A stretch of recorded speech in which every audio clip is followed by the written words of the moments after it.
Goeiedag, baie dankie dat jy saam luister. Ons gaan aan met ons tema Roete 14.6 en ons subtema onder dit vanoggend is volg die instruksies. So kom ons kyk net weer, waar gaan Roete 14.6? Dit verwys na Johannes 14.6 waar Jesus vir ons sê, ek is die weg en die waarheid en die lewe, niemand kom na die Vader behalwe deur my nie. Ons is op weg saam met Jesus, ons is disippels wat ons kruis opneem en hom volg, en daarom moet ons 'n Roete 14.6 lewe leef. Dis 'n lewe wat op die weg en die waarheid van die Here leef.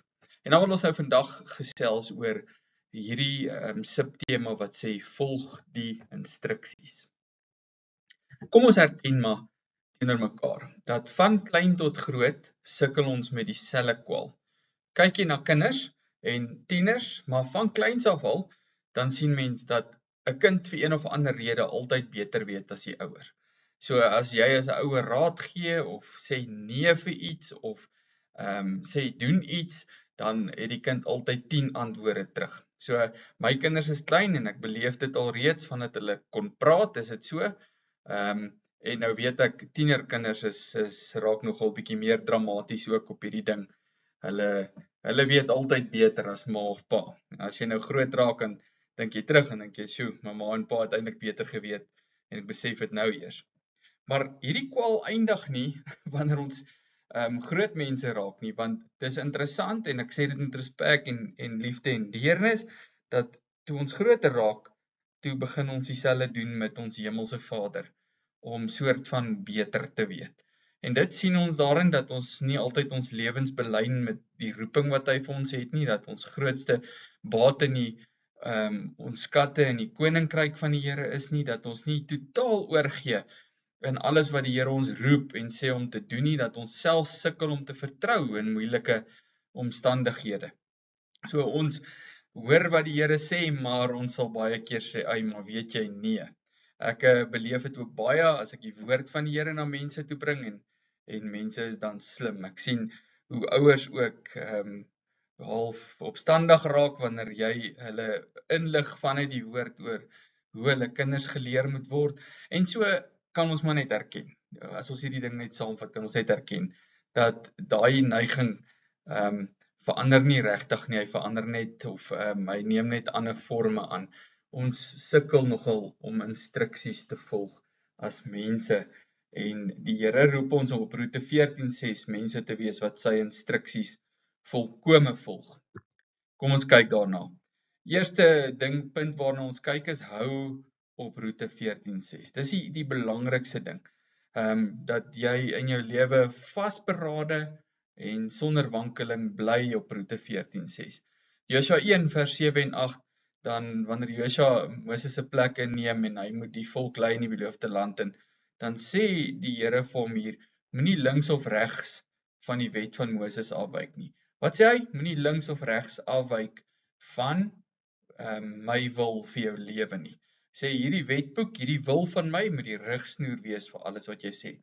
Hou op Roete 14.6, moenie daarvan links of regs afwyk, is wat die Here vir ons sê. Spreuke 4 vers 26 en 27, hou die pad vir jou voet gelyk en al jou weë, laat dit bestendig wees, moenie regs of links afdraai nie, hou jou voet weg van die kwaad. So ons eerste ingesteldheid in instruksies volg moet wees om te sê, okay, ek het nodig om instruksies te volg, want ek wil graag op die roete van die Here hou. Kom ons gaan dan nou verder en sê, wees daarom gehoorsaam.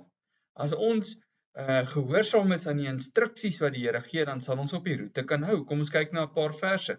Jesus sê, Matteus 7 vers 24, elkeen wat my woorde hoor en daarvolgens handel, met ander woorde, hoor wat ek sê en gehoorsaam is, kan vergelyk word met 'n verstandige man wat sy huis op rots gebou het. Met ander woorde, daai persoon is op die regte pad. Johannes 14 vers 23, Jesus sê, as iemand my liefhet, sal hy my woorde ter harte neem. Dis gehoorsaam wees aan die woorde van die Here. Romeine 14 vers 7, die koninkryk van God is nie 'n saak van eet en drink nie, maar van gehoorsaamheid aan God, vrede en vreugde wat die Heilige Gees ons gee. So hoe volg ek instruksies om op die pad te bly? Ek is gehoorsaam aan God. Dit is die saak van die koninkryk. Dan Jakobus 1 vers 22, julle moet doen wat die woord sê en dit nie net aanhoor nie, anders bedrieg julle julleself. Ons moet nie net God se instruksies hoor en dink, ag, dit klink mooi, maar dan doen ons dit nie. Ons moet doeners wees van wat die Here ons leer. En dan die laaste een by hierdie een is 1 Johannes 2 vers 17, en die wêreld met sy verleidelike dinge gaan verby, maar wie die wil van God doen, bly ewig lewe. So dis net weer vir ons 'n bevestiging. Waarheen is ons op pad? Op die pad op roete 14:6 is ons op pad na die ewige lewe by God ons Vader. En dis hierdie pad waarvan ons nie links of regs wil afwyk nie. Daarom moet ons die Here se instruksies volg. Dan is dit dan nodig vir ons om af te sluit en vir mekaar te sê, ons moet die raad van die Here volg. Ons moet die instruksie van God volg, want God weet beter. Hy's alwetend, almagtig, omteenwoordig. Hy het ons pad vir ons lewens uitgelê. En Psalm 1 vers 1 en 2 leer vir ons, welgeluksalig of oorvloedig gelukkig is die mens wat nie wandel in die raad van goddeloses nie, met ander woorde, ook partykeer in ons eie raad, want ons is sondaars, nee, ons is mense wat geneig is om sonde te doen, en dan wil ons raad 'n hoër premie gee as God se raad. So hy sê nee, dit gaan goed met die mens wat nie die raad van die sonde volg nie, en nie staan op die weg van die sondaars nie, nie in die kring van die spotters nie, maar wat sy behaag in die wet van die Here kry. Hy oordink dit dag en nag. So wat leer hierdie vers vir ons?